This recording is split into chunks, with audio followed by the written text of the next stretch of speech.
Clip number 1745۔ اس clip میں آپ قرآن پاک کی سورہ جن کی آیت نمبر 18 سے 20 تک کی تلاوت، ترجمہ اور تفسیر قرآن صراط الجنان سماعت فرمائیں گے۔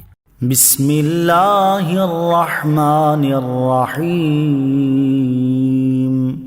ترجمہ: اللہ کے نام سے شروع جو نہایت مہربان رحمت والا ہے۔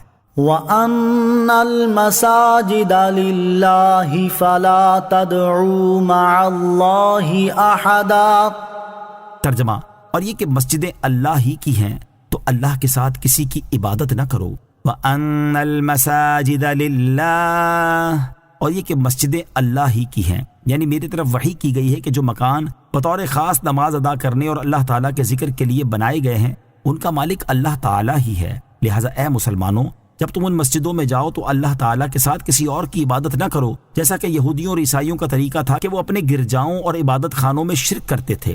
اس آیت کو لے کر بعض جاہل لوگ یا رسول اللہ پکارنے کو حرام قرار دیتے ہیں، حالانکہ نبی کریم علیہ الصلوۃ والسلام کو تو مسجد میں عین حالت نماز میں پکارا جاتا ہے جب السلام علیک ایھا النبی کہا جاتا ہے۔ آیت میں پکارنے سے مراد معبود بنا کر پکارنا ہے، نہ کہ کسی بھی طرح کسی کو بھی پکارنا منع ہو جائے۔ آیت وَأَنَّ الْمَسَاجِدَ لِلَّهِ سے حاصل ہونے والی معلومات۔ نمبر 1، وقف اور احترام کے احکام میں تمام مسجدیں برابر ہیں، اگرچہ بعض مساجد میں نماز ادا کرنے پر ملنے والے اجر و ثواب میں فرق ہے۔ نمبر 2، مسجد خاص اللہ تعالیٰ کی ہے اور اس کے علاوہ کسی کی ملک ہے نہ ہو سکتی ہے۔ نمبر 3، شرک و بت پرستی ہر جگہ جرم ہے، لیکن مسجد میں زیادہ جرم ہے کہ اس میں مسجد کی بے ادبی ہے۔ وَأَنَّهُ لَمَّا قَامَ عَبْدُ اللَّهِ يَدْعُوهُ كَادُوا يَكُونُونَ عَلَيْهِ لِبَدًا۔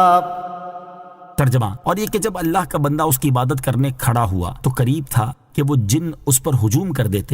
وَأَنَّهُ لَمَّا قَامَ عَبْدُ اللَّهِ يَدْعُوهُ، اور یہ کہ جب اللہ کا بندہ اس کی عبادت کرنے کھڑا ہوا، یعنی میری طرف یہ وحی کی گئی ہے کہ جب اللہ تعالیٰ کے بندے محمد مصطفیٰ صلی اللہ تعالی علیہ وآلہ وسلم نخلا کے مقام پر فجر کے وقت میں نماز پڑھنے کے لیے کھڑے ہوئے تو قریب تھا کہ وہ جن قرآن سننے کے لیے رش کرنے کی وجہ سے ایک دوسرے کے اوپر چڑھ جائیں، کیونکہ انہیں نبی کریم علیہ الصلوۃ والسلام کی عبادت، تلاوت اور آپ علیہ الصلوۃ والسلام کے صحابہ کرام علیہ رضوان کے قیام، رکوع اور سجود میں آپ کی اقتداء انتہائی عجیب اور پسندیدہ معلوم ہوئی۔ اس سے پہلے انہوں نے کبھی ایسا منظر نہ دیکھا تھا اور نہ ہی ایسا بے مثل کلام سنا تھا۔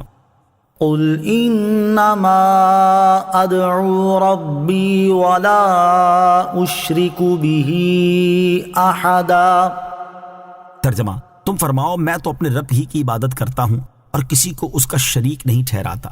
قُلْ إِنَّمَا أَدْعُو رَبِّي، تم فرماؤ میں تو اپنے رب ہی کی عبادت کرتا ہوں۔ کفار مکہ نے نبی اکرم علیہ الصلوۃ والسلام سے کہا کہ بے شک آپ بہت بڑا حکم لے کر آئے ہیں، آپ اس سے رجوع کر لیں تو ہم آپ کو بچا لیں گے۔ اس پر اللہ تعالیٰ نے اپنے حبیب علیہ الصلوۃ والسلام سے ارشاد فرمایا کہ اے پیارے حبیب صلی اللہ تعالی علیہ وآلہ وسلم، آپ ان سے فرما دیں کہ میں تو اپنے رب عز و جل ہی کی عبادت کرتا ہوں اور کسی کو اس کا شریک نہیں ٹھہراتا، اور یہ کوئی ایسا نیا اور ناپسندیدہ کام نہیں ہے جس کی وجہ سے تم تعجب کر رہے ہو۔